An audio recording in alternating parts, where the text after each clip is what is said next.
This story is titled, My Wealthy Parents Called Me a Burden, Refused to Pay for College, and Abandoned Me. Years later, tried to cash in on my success. Instead, I sued them for $3 million and cut them out for good. Hey, everyone. Before we jump into today's video, I need your help. We've noticed the channel is losing some traction, and subscribing is one of the best ways you can support us. It's quick, free, and it helps us keep bringing you awesome content. Your support means the world. Let's keep this channel growing together. Thanks so much. Now let's start the video. So, my name's Josh, and I'm 27 now, running my own successful business. Life's good, but when I think back to my childhood, I realize how messed up it was. My parents, Stephen and Diane, were the definition of self-absorbed. They didn't just like their careers, they were obsessed with them.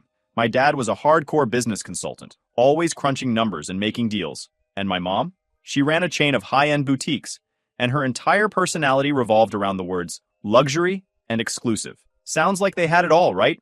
But here's the thing. They never wanted kids. I wasn't part of their plan. I only existed because their families pressured them to settle down and have a child. They gave in, had me, and immediately regretted it. They didn't even try to hide it. Mom would say things like, "Do you know how many opportunities I missed because I had to be a mother?" Or, "If I didn't have to deal with you, I'd be dominating the West Coast fashion scene by now." Dad was worse. He'd look at me and go, "You've set us back years. If you hadn't been born, we'd have been so much further ahead." Yeah, they really said stuff like that. To my face. Growing up in that house was like being tortured all the time. They were constantly busy with their businesses, so I was basically left to raise myself. If I needed help with homework, they'd brush me off. "Ask your teacher," Mom would say, barely looking up from her laptop. And Dad? He'd mutter something about how he was building an empire and didn't have time for my childish problems. I'd watch other kids at school get picked up by their parents, who'd ask them about their day or cheer them on at events. Meanwhile, my parents couldn't care less. They never came to a single parent-teacher conference, school play, or science fair. It wasn't just neglect, it was complete disinterest. And when they did pay attention to me, it was only to criticize. I was a straight A student, but they never acknowledged it. Instead, they'd mock me for being into computers. "What kind of job are you going to get with that?" Mom would sneer. "Fixing laptops at a mall?" Dad would laugh and say, "You're not cut out for the real world. You'll never make it." But the worst part was how they treated me like I was the reason they weren't more successful. They acted like having me ruined their lives. If they were fighting about business, it always somehow circled back to me. Mom would shout, "If I didn't have to waste time on Josh, I'd have expanded by now." And Dad would reply, "He's a drain on us. We should have stuck to the plan. No kids." When you're a kid, you don't really understand what's wrong, but you feel it. I remember thinking, why do they hate me so much? For years, I thought it was my fault, that maybe if I was smarter or better at sports or less weird, they'd love me. But that didn't happen. The turning point came when I was about 16. My aunt, Laura, who's my dad's younger sister, visited us. She was one of the few family members who saw through my parents' perfect facade. We got along really well, and one day, I just broke down and told her everything. How my parents treated me, how they never supported me, how they blamed me for their setbacks. Laura wasn't surprised.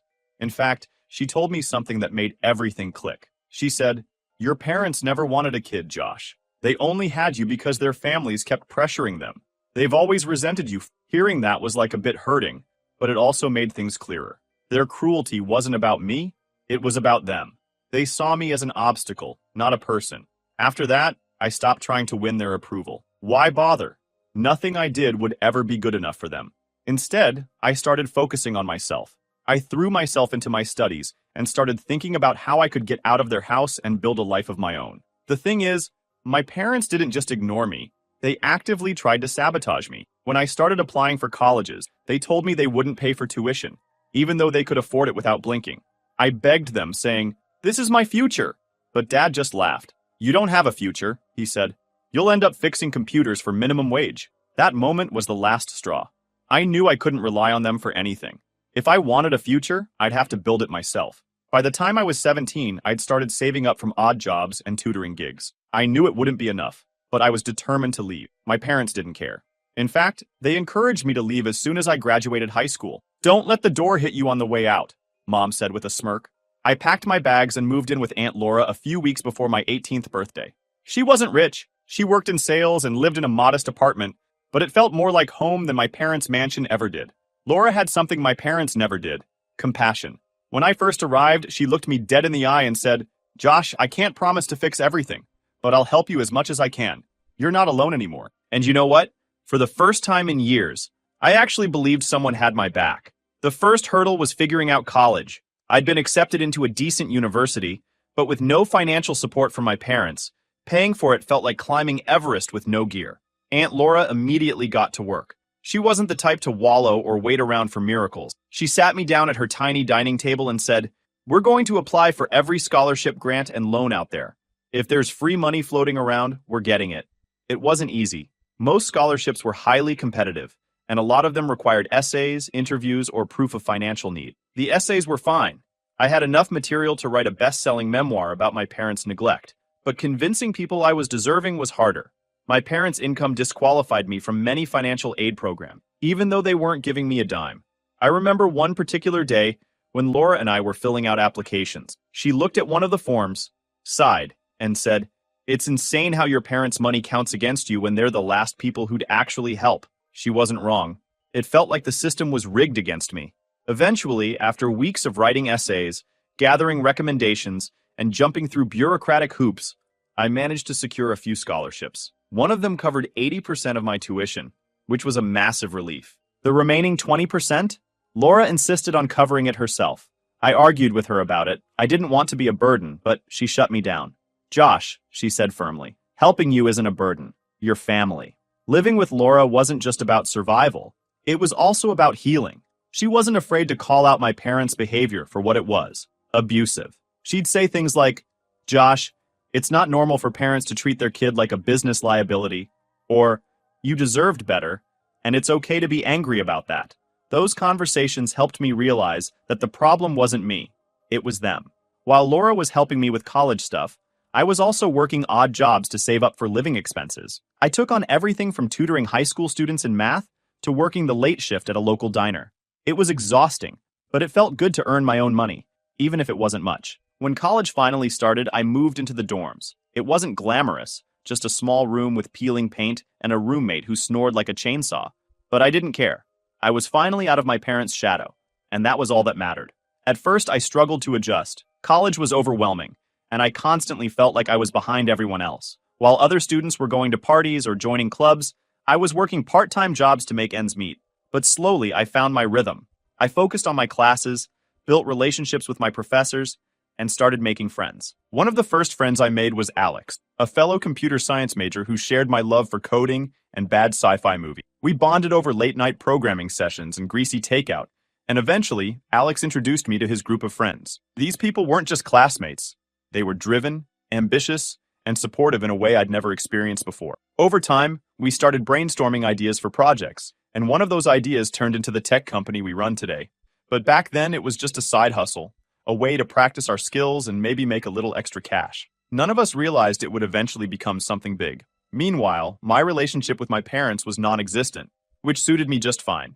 They didn't call, they didn't check in, and they definitely didn't care about what I was doing. The only time I heard about them was through Laura, who occasionally mentioned their social media posts or family gossip. Apparently, they were still living their picture-perfect lives. But every once in a while, I feel this pang of anger. Pretending I didn't Not because I missed them, I didn't, but because I knew they were probably telling their friends some twisted version of the truth. I could imagine them saying, "Josh chose to leave," or "We gave him everything, but he wanted to go his own way." The thought of them rewriting history like that made my blood boil. I wanted to confront them, to call them out for their lies, but Laura always advised against it. "You're doing great on your own, Josh," she'd say. "Don't let them drag you down." By the end of my first year in college, things started to look up. I was excelling in my classes, my side hustle was gaining traction, and I finally felt like I had a purpose. But the most important thing? I proved to myself that I didn't need my parents. Every success, every step forward was mine and mine alone. Leaving their house had been the hardest decision of my life, but it was also the best one. For the first time, I was free to be who I was, without their constant criticism and negativity weighing me down. That year, I made a promise to myself. I would never let them back into my life. No matter how successful I became or how much they tried to worm their way back in, they would never get another chance to hurt me. Looking back, I think that decision, the decision to cut them out entirely, was the moment I truly started to heal. By the time I hit my senior year in college, My life had done a complete 180.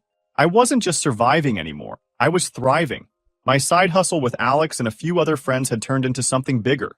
What started as a small software project in our dorm rooms was gaining traction. Companies were noticing us, and we were getting emails from people who wanted to pay for our services. It was surreal. I remember the day we landed our first big client. We were crammed into Alex's tiny apartment, surrounded by empty pizza boxes and Red Bull cans, when the email came through. It was from a mid-sized logistics company that wanted a custom solution for streamlining their operations. The contract? $50,000. We all just sat there for a minute, staring at the screen. Then Alex jumped up and screamed, "We're doing this!" That deal was the turning point. We registered our company officially, and within months, we were juggling multiple clients. Of course, it wasn't all smooth sailing. Balancing school, part-time jobs, and the growing demands of the company was exhausting. There were nights when I barely slept, running on caffeine and adrenaline. But for the first time in my life, I felt like I was building something that mattered, something that was mine. I didn't hear from my parents during this time, which was honestly a relief. Laura occasionally mentioned them in passing, like when they threw some extravagant gala or made a big donation to a local charity for the press coverage. But other than that, they were a non-factor in my life. Then came graduation. I wasn't just graduating, I was valedictorian. That was a moment I dreamed of for years. Standing on that stage, giving my speech, and looking out at the crowd felt like validation for everything I'd been through. I made sure Laura was in the front row. She was practically bouncing in her seat, grinning from ear to ear. She'd been there for me through everything, and seeing her proud made the moment even sweeter. But guess who decided to crash the party? Yep, Steven and Diane. They didn't reach out to me beforehand, didn't ask if I wanted them there. They just showed up. I spotted them outside the auditorium, mingling with other parents like they were part of the celebration. It took me a second to process what I was seeing. They were all dressed up, Mom in one of her designer dresses, and Dad in a suit that probably cost more than my tuition. I walked right past them on my way in, pretending I didn't see them. I wasn't going to let them ruin my day. After the ceremony, I planned to meet up with Laura and my friends to celebrate. But as soon as I stepped outside, there they were. Mom was all smiles, waving me over like we were best friends. "Josh, darling, there you are." I didn't even try to hide my annoyance. "What are you doing here?" I asked. Mom's smile faltered, but she recovered quickly. "We wanted to be here for your big day. It's such a proud moment for the family." Family. The audacity of that word coming out of her mouth almost made me laugh. Dad chimed in, "You're valedictorian. That's a huge achievement. We wouldn't miss it for the world." I stared at them for a moment, trying to decide if they were delusional or just plain selfish. Probably both. "You didn't even know I was valedictorian," I said. "You're here because it looks good for you, not because you care about me." That hit a nerve. Mom's smile vanished completely, and Dad's face turned red. "That's not true," he said, but his tone wasn't convincing. "Really?" I shot back. "Because the last time I saw you, you told me I didn't have a future. You kicked me out, refused to help with college, and now you're suddenly proud parents? Spare me." Laura stepped in at that point, probably sensing I was about 2 seconds away from making a scene. "Josh," she said gently, "let's go celebrate with your friends." I turned on my heel and walked away, leaving them standing there looking stunned. That night, I celebrated with Laura, Alex, and the rest of my friends. We went out for drinks, laughed until our sides hurt, and toasted to the future. My parents? I didn't give them another thought, but they weren't done. Over the next few weeks, they tried reaching out. They sent emails, left voicemails, even sent a handwritten letter, which was definitely Mom's idea. Dad wouldn't bother. In all of them, they claimed they just wanted to reconnect and be a family again. I wasn't buying it. They'd made it clear my whole life that I was nothing more than an inconvenience to them. Now that I was successful, they wanted back in? Yeah, no. At first, I ignored them. But then they started getting bolder. One day, I got a message from a mutual family friend congratulating me on my success and mentioning how proud my parents were. Apparently, they'd been telling people that they'd always supported me and were instrumental in my achievements. That was the last straw. I sent them a single email. "Do not contact me again. I'm done." From that point on, I made sure they were completely cut off. No phone calls, no emails, no chance for them to insert themselves into my life. Looking back, that period was one of the most important in my life. I realized that success isn't just about what you achieve, it's about who you surround yourself with. My friends, my aunt, and the team I built with Alex were my real family. Steven and Diane, they were nothing more than strangers who happened to share my DNA. I thought I was finally free of my parents. After graduation, I moved to a new city, set up shop with my business partners, and started focusing on growing the company. Life was finally falling into place. My relationship with Laura stayed strong. My friends became like family, and business was booming. But of course, Stephen and Diane couldn't stay out of my life for long. It started with a random phone call. I almost didn't answer because the number wasn't saved in my phone, but something told me to pick up. "Josh, it's your mother," came Diane's voice, dripping with fake warmth. I hadn't heard from her for over a year, but her tone instantly brought back memories of every manipulative conversation we'd ever had. "What do you want?" I asked flatly. "We've been hearing about your business. It sounds like you're doing really well," she said. I could feel where this was going, but I let her continue. "Your father and I have been thinking," she said, her voice taking on that tone she used when she was trying to sell an idea she knew wasn't going to land. "We'd like to invest in your company. We could bring so much to the table. Connections, advice, financial backing. It's the perfect opportunity for all of us." I couldn't help but laugh. "You've got to be kidding me," I said. "No, we're serious," she replied, her tone growing defensive. "We've always believed in your potential, and now that you've proven yourself, we think it's time to put the past behind us and work together as a family." That was it for me. "You want to work together as a family?" I said, my voice sharp. Where was that energy when I was applying for colleges, or when I was living off ramen in my dorm because you refused to help? You're only interested now because you think you can make money off me. Diane sputtered, trying to come up with some excuse, but I hung up before she could finish. I thought that would be the end of it, but I should have known better. The next day, I woke up to an absolute mess. My phone was blowing up with messages from Alex and my other business partners. They'd all seen the same thing, a Facebook post from my parents, tagging not just me but also my company and everyone associated with it. The post was a masterpiece of lies and manipulation. They claimed I was a fraud, that my company only existed because of their generous financial support, and that I had cut them out of my life after using their money to get ahead. They made it sound like I was some spoiled brat who had turned my back on the people who had given me everything. And because they tagged my business partners, clients, and even some of our investors, the post got traction fast. Comments started pouring in, furious, with people either congratulating my parents for raising such a direct threat to my livelihood, or questioning my business was my life story, and they were dragging it through the mud to boost their own egos. After I calmed down, after Alex convinced me not to throw my phone out the window, I knew I needed to respond. But I didn't want to stoop to their level and get into a public argument on Facebook. That's not how I operate. Instead, I decided to let the truth speak for itself. Here's the thing. I had receipts. Back when I was still living with my parents, I started recording videos of their behavior. At first, it was just for my own sanity, a way to remind myself that the things they said and did weren't normal. But as time went on, I realized those recordings could be my shield if I ever needed to prove how awful they were. I had footage of Diane berating me for wanting to go to college, Stephen telling me I'd never amount to anything, and both of them openly admitting they wished I hadn't been born. I uploaded those videos to my public Instagram account, along with a detailed post explaining the reality of my relationship with my parents. I laid everything out, how they never wanted me, how they kicked me out when I turned 18, and how they were now trying to profit off my success. I didn't hold back, but I also didn't embellish. The truth was damning enough on its own. The response was overwhelming. Within hours, the post went viral. People were sharing it, commenting in disbelief, and calling out my parents for their lies. The tone of the conversation shifted fast. Suddenly, everyone was on my side. But the fallout for Stephen and Diane was brutal. Their friends, their colleagues, and even their clients started distancing themselves. I heard through Laura that the backlash was so bad that Mom had to shut down her boutique's social media accounts because of the hate messages pouring in. Good. Meanwhile, I wasn't done. I contacted my lawyer, Sarah, and explained the situation. She took one look at the Facebook post and said, "This is defamation, plain and simple. We're going to sue." Sarah didn't mess around. Within days, she filed the paperwork, citing not just the harm to my personal reputation, but also the damage to my business. Alex and the rest of the team were fully on board. They'd seen the impact firsthand, with clients pulling out of deals and investors hesitating to move forward. When my parents were served with the lawsuit, they freaked out.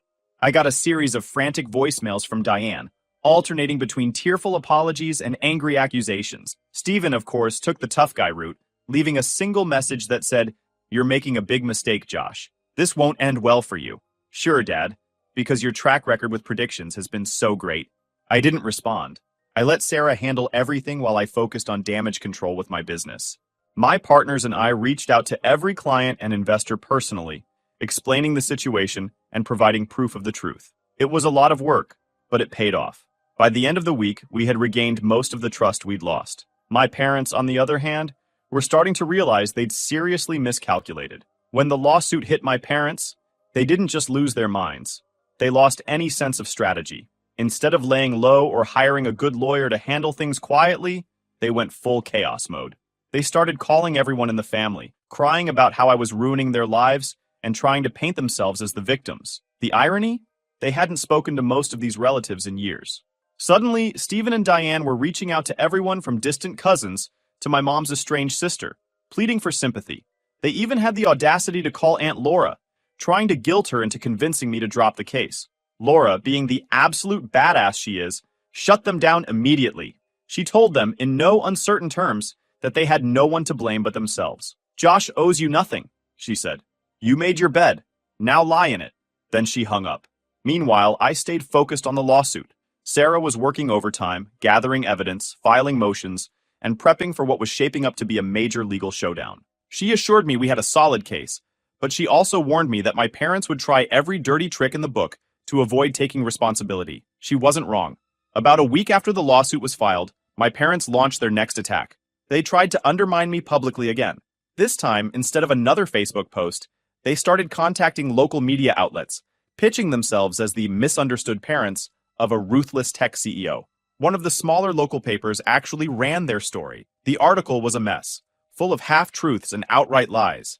It described me as an ungrateful son who had turned his back on his loving parents after they sacrificed so much for him. They claimed they'd supported me financially through college, a total lie, and that I had cut them off for no reason. When I saw the article, I was furious.